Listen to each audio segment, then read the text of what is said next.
मेरी अपनी दीदी थी और बहुत ज़्यादा खूबसूरत थी। मैं दीदी से बहुत प्यार करती थी क्योंकि वह मुझसे बड़ी थी। बचपन में मैंने उनके साथ गुड्डा गुड़िया का खेल खेला था। मेरा कोई भाई भी नहीं था और कोई बहन भी नहीं थी। लेकिन मेरे माँ बाप दीदी को घर से निकाल चुके थे और उनके घर भी नहीं जाते थे। पर मैं चुप चुप के उनसे मिलने लगी और एक दिन उनके घर चली गई। सब मुझे कहते थे कि अगर तुम उसके घर गई तो कुछ बहुत बुरा हो जाएगा, लेकिन मैंने कभी उनकी बात पर विश्वास नहीं किया। आज जब मैं अपनी दीदी के घर गई तो मैं न जाने कैसे बेहोश हो गई। जब मेरी आंख खुली तो यह देखकर हैरान रह गई कि मैं तो एक बेडरूम में थी और यह कमरा मैंने पहले नहीं देखा था। इस कमरे को ऐसे क्यों सजाया हुआ था जैसे किसी दुल्हन के लिए सजाया जाता है। और जब मैंने अपने आप को देखा तो मेरे कदमों के नीचे से ज़मीन निकल गई, क्योंकि मैं तो खुद दुल्हन के कपड़ों में थी। मुझे किसने दुल्हन बनाया? आज क्या मेरी शादी थी? ये क्या हो रहा था? मैं घबरा गई और थोड़ी देर के बाद मैंने देखा कि सामने से एक मर्द कमरे में दाखिल हुआ जिसने शेरवानी पहन रखी थी। यानी कि वह दूल्हा था, लेकिन उसकी शक्ल तो मेरे बाप से भी बड़ी उम्र के आदमी जैसी लग रही थी। और फिर उसके पीछे 2 लोग और भी थे। उन सब ने शेरवानी पहन रखी थी और वे सारे एक साथ मेरी तरफ बढ़े। और उसके बाद उन सब ने मेरा नाम सुनीता है। मैं बहुत खूबसूरत थी और मेरे माँ बाप शरीफ लोग थे। मुझे याद है कि मेरी एक बहन थी, लेकिन जब से मैंने अपना होश संभाला मुझे वह कहीं नज़र नहीं आती। मैं बार बार पूछती थी कि वह कहाँ गई, तो मेरी माँ कहती थी कि उसकी शादी हो गई है, लेकिन वह हमारे घर भी कभी नहीं आती थी। अब मैं इन बातों को समझने लगी थी। एक दिन मैंने अपनी माँ से कह दिया कि माया दीदी कहाँ है? अगर शादी कर दी है तो वापस क्यों नहीं आती? हमसे मिलने क्यों नहीं आती? उनका कोई नंबर तो होगा। मेरी माँ ने कहा कि हम उससे बात नहीं कर सकते और हमारे पास उसका नंबर नहीं है, क्योंकि वह विदेश चली गई है। ये सुनकर मुझे बड़ा अजीब लगा। मेरी बहन विदेश भी चली गई तो क्या हुआ? कम से कम हमसे बात तो कर सकती थी। मैं उनको किसी भी तरह से तलाश करने लगी। कभी फेसबुक पर, कभी इधर उधर, कभी पुरानी डायरी में देखने लगी कि कहीं उनका कोई जिक्र मिल जाए, कोई पता मिल जाए, क्योंकि मैं उनसे मिलना चाहती थी, लेकिन ऐसा नहीं हो रहा था। फिर एक दिन इसी तरह मैं बाजार में खड़ी थी जब मैंने दूर से अपनी दीदी को देखा और मैं हैरान रह गई। हम जिस जगह रहते थे यह शहर बहुत बड़ा था। मुझे इससे पहले वह बाजार में कभी नज़र नहीं आई। ये कोई आम बात नहीं थी, क्योंकि ऐसा हो सकता था। लेकिन क्या यह मेरी दीदी थी? लग तो वही रही थी। मैं उनके पीछे पीछे जाने लगी। मैंने उन्हें रोक लिया तो उन्हें मुझे पहचानने में थोड़ी मुश्किल हो रही थी, लेकिन उन्होंने मुझे पहचान लिया और कहा कि सुनीता, तुम यहाँ क्या कर रही हो? मम्मी पापा कैसे हैं? उन्होंने बाजार में ही मुझे गले से लगा लिया और मैं समझ गई कि यही मेरी बहन है। मेरी आंखों में आंसू आ गए। मैंने कहा, कहाँ चली गई थीं? क्यों हमसे नाराज़ हो गईं? क्या कसूर है हमारा? फ़ोन भी नहीं करती। आपके पति कैसे हैं? आपके बच्चे हैं क्या? मैं मौसी बन गई हूँ क्या? मुझे सब कुछ जानना है। चलो ना, घर चलते हैं। वह कहने लगीं, नहीं, मैं तुम्हारे घर नहीं आ सकती, लेकिन मेरा घर यहीं करीब है। अगर तुम आ सकती हो तो आ जाओ। मैं अब उनको सड़क पर खड़े होकर क्या बताती कि मुझे तो बताया था कि तुम विदेश चली गई हो, लेकिन अगर तुम्हारा घर यहीं है तो फिर माँ ने मुझसे इतना बड़ा झूठ क्यों बोला? मैंने कहा, ठीक है, मैं आपके साथ चलती हूँ। मैंने माँ को कहा था कि मैं जल्दी आ जाऊँगी, लेकिन मुझे कोई परवाह नहीं थी अगर मैं देर से भी जाती, क्योंकि मैं अपनी बहन के घर जा रही थी, किसी गैर के घर नहीं। और मेरी माँ ने मुझसे झूठ क्यों बोला? क्या ज़रूरत थी उनको झूठ बोलने की? मैं जब अपनी बहन के घर गई तो हैरान रह गई। घर तो बहुत ज़्यादा बड़ा था, खूबसूरत था, पूरा बंगला था। बिल्कुल ऐसा घर जैसा हम गरीब लोग सोचते हैं कि काश हमारा घर भी ऐसा होता। मैंने कहा, आपका पति तो बहुत अमीर है। मुझे थोड़ा थोड़ा याद है, पर अब कैसा दिखता है? वह कहने लगी, अरे अंदर तो आओ, फिर मैं तुम्हें बताती हूँ। उसने मुझे एक बहुत अच्छे कमरे में बैठाया। उसके घर में तो काम करने के लिए नौकर भी थे, वह भी एक नहीं, 2-2। उसने एक नौकर को कुछ कहा और मेरे पास आकर बैठ गई। मैंने कहा, आप क्या खरीद रही थीं? तो उसने कहा, मैं शॉपिंग करने के लिए ज़्यादा बाहर नहीं जाती, लेकिन आज ऐसे ही मेरा दिल कर पड़ा तो मैं बाहर निकल गई और देखो, आज ही मुझे तुम मिल गई। मैं अपनी बहन से बहुत सी बातें करना चाहती थी। सवाल करना चाहती थी कि आपको तो हमारे घर का पता था, फिर आप खुद क्यों नहीं आई? ऐसी भी क्या बात थी? थोड़ी देर के बाद नौकरानी मेरे लिए खाने पीने की बहुत चीज़ें लेकर आई। मैं तो हैरान रह गई। उसने कहा, तुम खाओ खाओ, ये तुम्हारी अपनी बहन का घर है। और मैंने मज़े से सब कुछ खाया। ऐसी चीज़ें तो हम लोगों ने बहुत वक्त से नहीं खाई थीं। मेरी माँ कहती थी, हमारी हैसियत नहीं है ये सब कुछ खाने की। मेरी बहन को भी शायद पता चल गया कि मैंने यह सब कुछ पहले कभी नहीं खाया। वह मेरे कपड़ों को भी गौर से देख रही थी, जबकि उसने बहुत अच्छे कपड़े पहने हुए थे। मैंने कहा, दीदी, मुझे आपसे बहुत सी बातें करनी हैं, लेकिन मैं चलती हूँ क्योंकि मैं घर बताकर नहीं आई हूँ। उसने कहा, अगर बताकर आओगी तो कभी आना नहीं देंगे, लेकिन चोरी चोरी ज़रूर आना। जाते हुए दीदी ने मेरे हाथ पर 8 से 10,000 रख दिए तो मैं हैरान रह गई। मैंने कहा, इतने सारे पैसे? नहीं, मुझे नहीं चाहिए, आप अपने पास रखें, आपको ज़रूरत होगी। वह कहने लगी, तुम मेरी छोटी बहन हो, तुम्हें दे रही हूँ, इसका मतलब मुझे ज़रूरत नहीं है। अपने पास रखना, किसी को बताना मत। अपने लिए कोई चीज़ ले लेना। मैं बहुत खुश हो गई और वहाँ से चली गई। घर आई तो मेरी माँ पहले से भी परेशान थी। बाबूजी भी सामने खड़े थे, पूछने लगे कि मैं कहाँ गई थी। मैंने यह नहीं कहा कि दीदी के घर गई थी, पर मैंने इतना कह दिया कि वह मुझे रास्ते में मिल गई थी और आप लोगों ने मुझसे झूठ बोला है। तो उन्होंने बहुत अजीब बात कह दी। उन्होंने कहा, तू आइंदा उसे देखते ही अपना रास्ता बदल लेना, कहीं तू उसके रास्ते पर चल पड़ी तो तू भी बर्बाद हो जाएगी। जबकि मैं दिल में सोच रही थी कि मुझे दीदी कहीं से भी बर्बाद हुई नहीं लग रही थी। इतने पैसे तो थे उसके पास, इतने बड़े घर में रहती थी, खाने पीने की चीज़ें थीं। ऐसा क्या कोई बर्बाद हुआ आदमी होता है? तो वह कहने लगे, वह तवायफ है, तवायफ। और मैं हैरान रह गई। अपनी बेटी को ऐसा कौन कहता है? उन्होंने तो मुझे पूरी बात नहीं बताई और दीदी के पास दोबारा जा भी नहीं सकती थी, क्योंकि अब वे मुझे बाहर नहीं जाने दे रहे थे। मुझे किसी बहाने की ज़रूरत थी जो फ़िलहाल मुझे नहीं मिल रहा था, और मैं दीदी का नंबर लेना भी भूल गई थी। घर का पता तो मुझे याद हो गया था, लेकिन नंबर भी तो लेना चाहिए था ना। एक दिन मेरी बुआ घर पर आईं, जो माया दीदी को बहुत प्यार करती थीं और उनकी गोद में ही वह खेलकर बड़ी हुई थीं। जब वह मेरे साथ बैठी थीं तो मैंने उनको दीदी के बारे में सब कुछ बता दिया। उनके चेहरे पर भी नफ़रत उभर आई। उन्होंने कहा कि हाँ, तेरी बहन तवायफ है, तभी तो इतने बड़े घर में रहती है, इतने सारे पैसे हैं उसके पास। पता नहीं कौन आता जाता है उसके घर में। उसके मोहल्ले में हमारा एक रिश्तेदार रहता है, वह कहता है कि रोज़ घर में नया आदमी आता है। मैंने कहा, और दीदी का पति कहाँ है? तो वह हंसने लगी। उन्होंने कहा, कौन सा पति? उसका पति तो उसे कब का छोड़कर चला गया है। अकेली रहती है वह, तभी तो यह सब कुछ करती है। मैं भी सोचने लगी कि हाँ, नज़र तो नहीं आ रहा था। मैंने कहा, बुआ, आप तो दीदी से इतना प्यार करती थीं, आप भी उनके बारे में ऐसी बातें कर रही हो। तो उन्होंने कहा, जब सब बातें कर रहे हैं तो सच ही होगा। और तू ही बता, तेरी बहन क्या पढ़ी लिखी थी? मैंने कहा, नहीं। तेरी बहन को कोई काम आता था? मैंने कहा, बस घर के काम ही आते थे, ऐसा तो कुछ नहीं आता था। वह कहने लगीं, फिर तू ही सोच, उसने इतने सारे पैसे कैसे बना लिए, इतना बड़ा घर कैसे ले लिया, गाड़ियाँ कैसे ले लीं, 10,000 का जोड़ा पहनती है।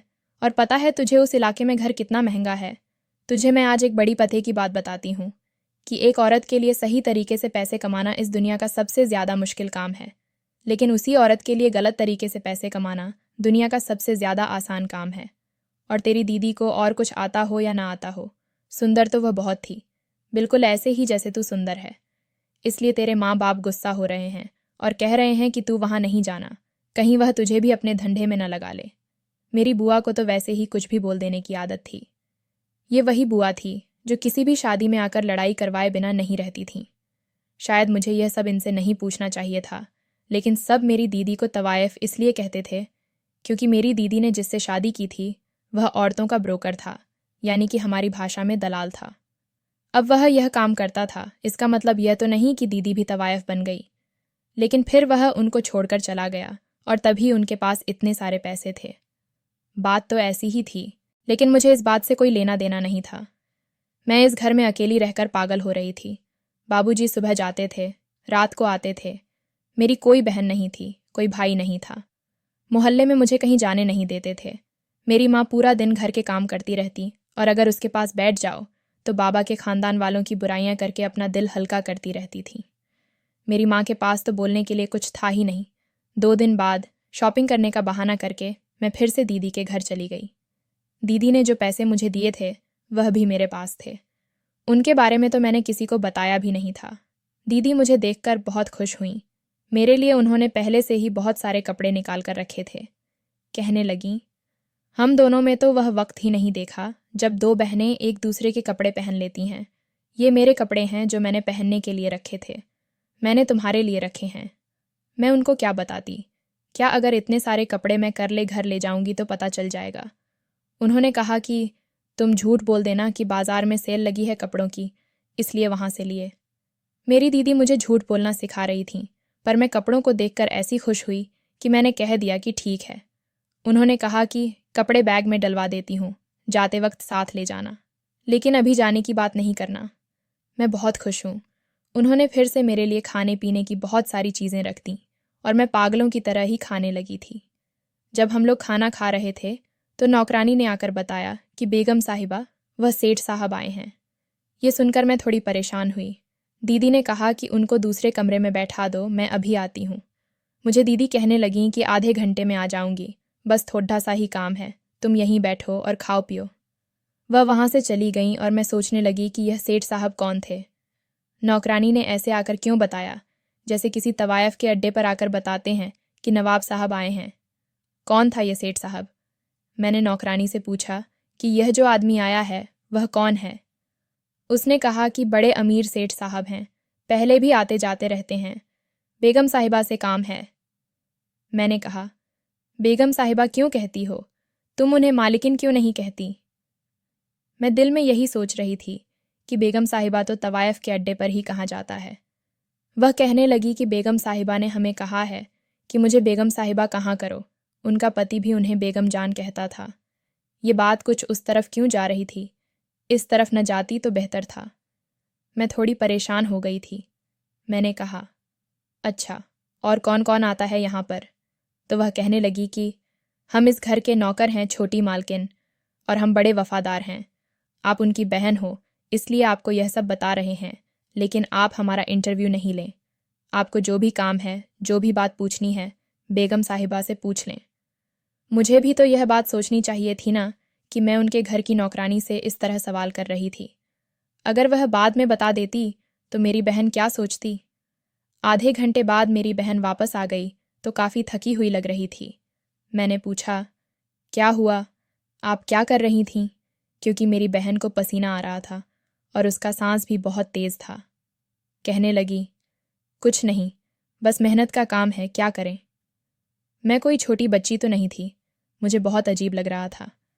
मैंने कहा, दीदी, आपको पता है, घर वालों को पता चल गया था कि मैं आपके घर आई थी। उन्होंने मुझे अपनी बातें सुनाई और आपके बारे में भी बुरी बुरी बातें कर रहे थे। मेरी बहन ने लंबा सांस लिया और कहा, मुझे पता है, पर मैं क्या करूं, तुम ही बताओ। मैंने पसंद की शादी की थी, मेरे साथ ये सब कुछ हुआ है। जो लोग भी पसंद की शादी करते हैं उनके साथ ऐसा ही होता है। मैंने कहा, और आपके पति वह क्या करते थे? क्योंकि मुझे याद है जब मेरी दीदी की शादी हुई थी तो मैं तो छोटी बच्ची थी। कहने लगी, कुछ नहीं करते थे, अपना छोटा सा कारोबार करते थे, अच्छे इंसान थे। दीदी भी मुझसे झूठ बोल रही थी, क्योंकि यह बात तो सबको पता थी कि वह ब्रोकर थे। फिर मुझसे झूठ क्यों बोल रही थी? माँ कहती थी कि जो एक झूठ बोलता है वह और भी झूठ बोल सकता है। फिर वह थोड़ी सी शर्मिंदा हो गई और कहने लगी, ये सब छोड़ो, अपने बारे में बताओ। तुमने पढ़ाई की है, आगे क्या करना है?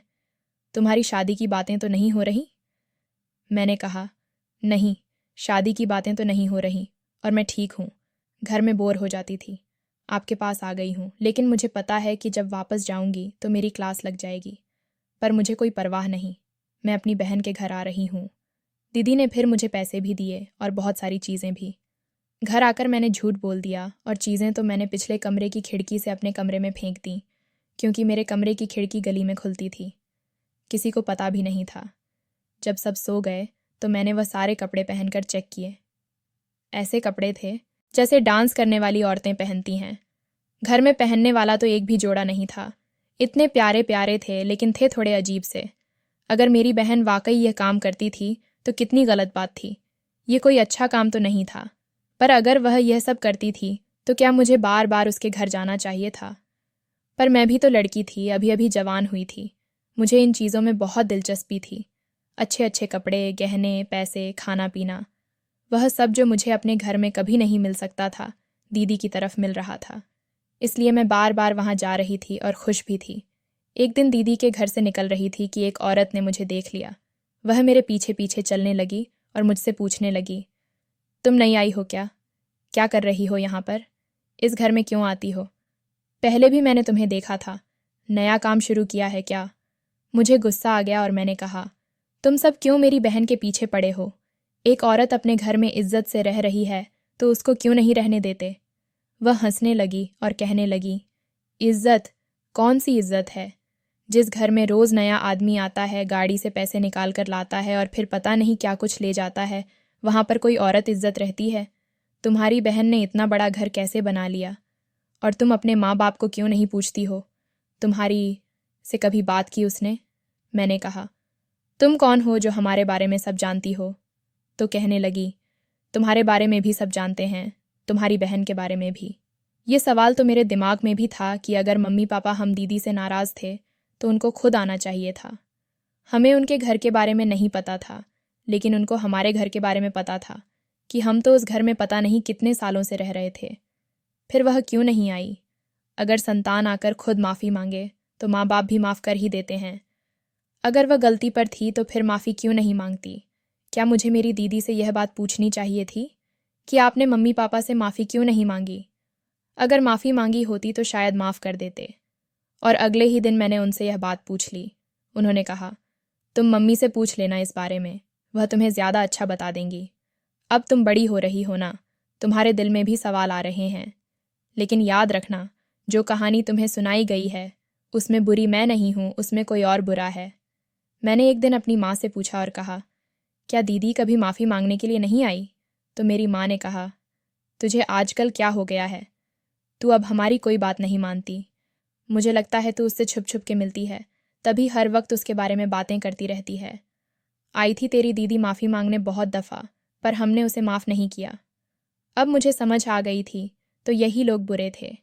इन्होंने ही अपने गुस्से को इतना बड़ा कर लिया था कि यह दीदी को माफ़ नहीं कर सकते थे।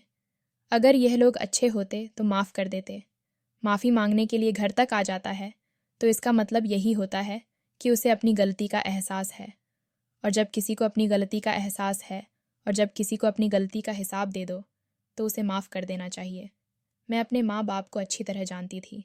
बहुत गुस्से वाले थे, छोटी छोटी बातों पर लड़ने झगड़ने लगते थे, बूढ़े हो गए थे, सताए गए थे।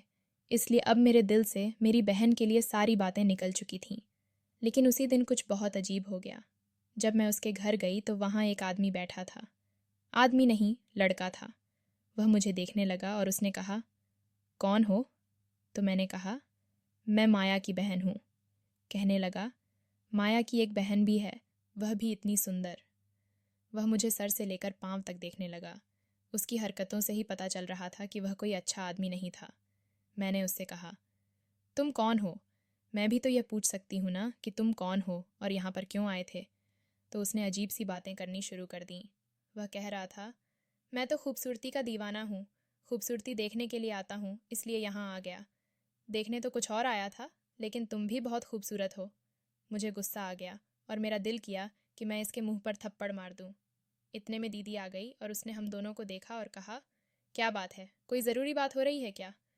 मैंने कहा, नहीं दीदी, यह आदमी अजीब बातें कर रहा है। तो वह कहने लगी, यह ऐसी ही बातें करता है, तुम उसकी बातों का बुरा मत मानना, परेशान भी मत होना। वैसे भी यह यहाँ से जा रहा है। वह मुझे देखते हुए ही वहाँ से चला गया। मैंने कहा, दीदी, ये कौन था? इसका यहाँ पर क्या काम था? लोग आपके बारे में ऐसी ऐसी बातें करते हैं। अगर आप कुछ गलत नहीं करती तो लोगों को चुप क्यों नहीं करवा देती? वह कहती थी, मैं सब कुछ करवा सकती हूँ, लेकिन बोलने दो जिसे जो बोलना है। इंसानों की फिक्र नहीं, भगवान आपके लिए बहुत अच्छा सोचता है। पर मेरी माँ कहती थी कि अगर कोई गलती पर नहीं है तो वह किसी को भी अपने खिलाफ एक लफ्ज़ बोलने नहीं देता। जब वह बुरा नहीं है तो क्यों सुने क्या बुरा है? जब वह गलत नहीं है तो उसे कोई कैसे कह सकता है कि वह गलत है? अगर तुमने कोई काम नहीं किया और तुम्हें कोई आकर कह रहा है काम तुमने किया है, तो क्या तुम्हें बुरा नहीं लगेगा? क्या तुम उसे कहोगी कि हाँ ठीक है, या तो उसकी सफाई में कुछ नहीं बोलोगी?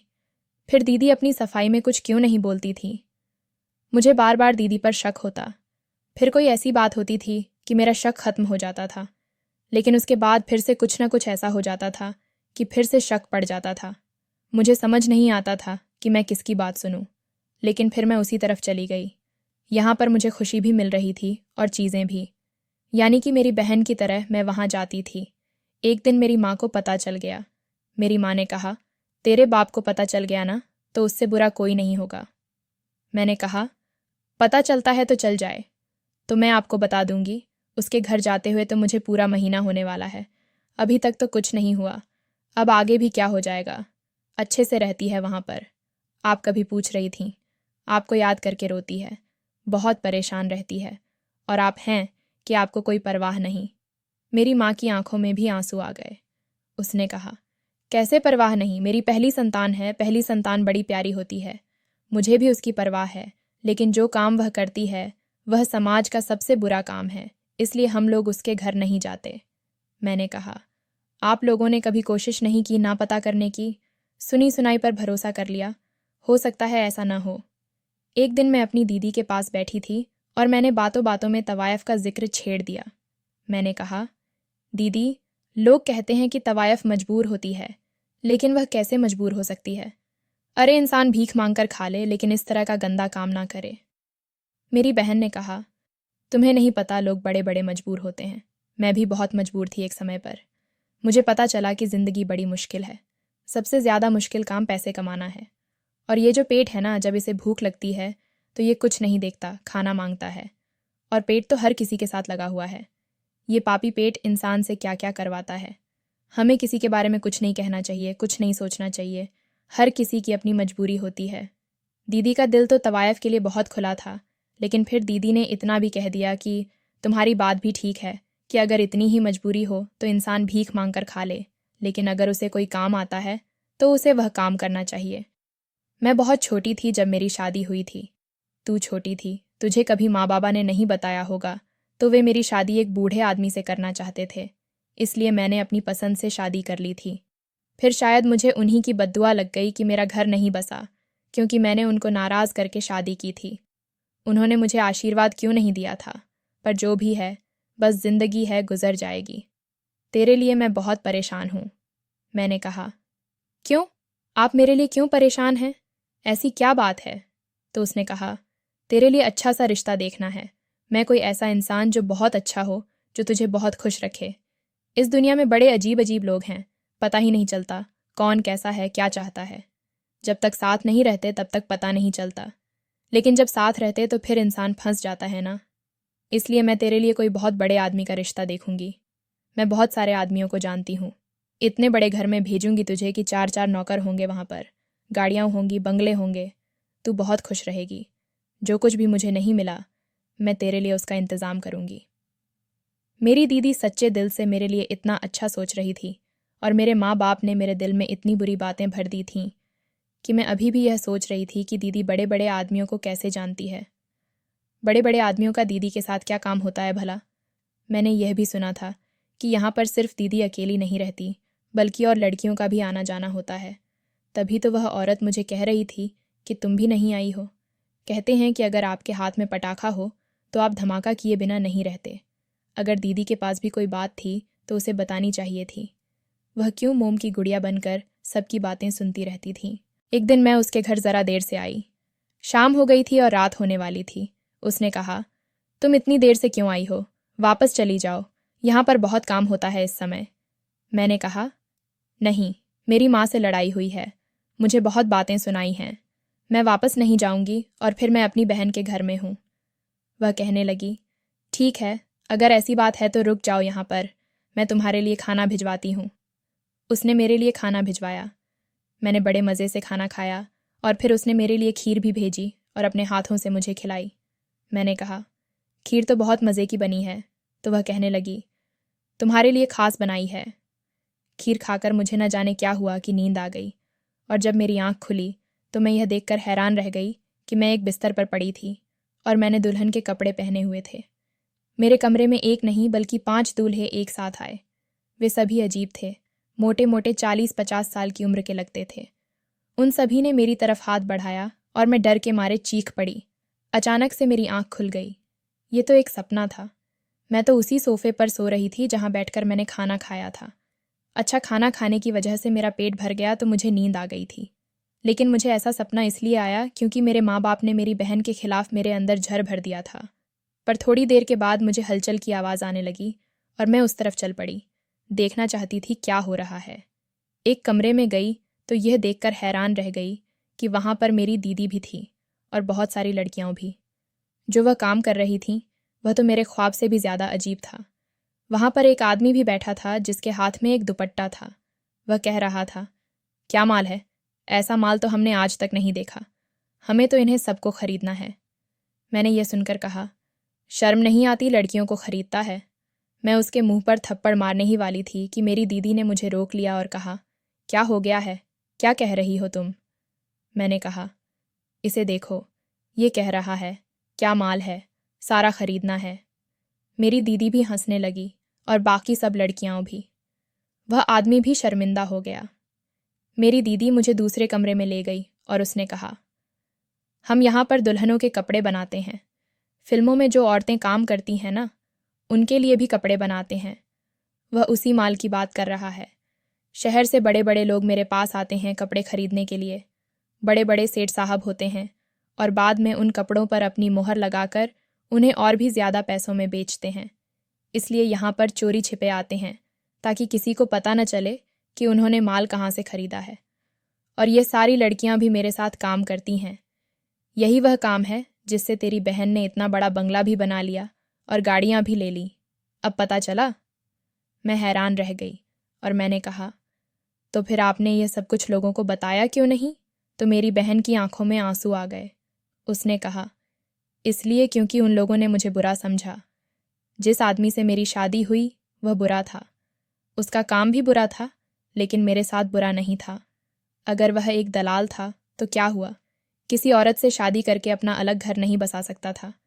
लेकिन मैं भी लोगों की बातों में आ गई। मैंने उससे लड़ाई की और वह मुझे छोड़कर चला गया।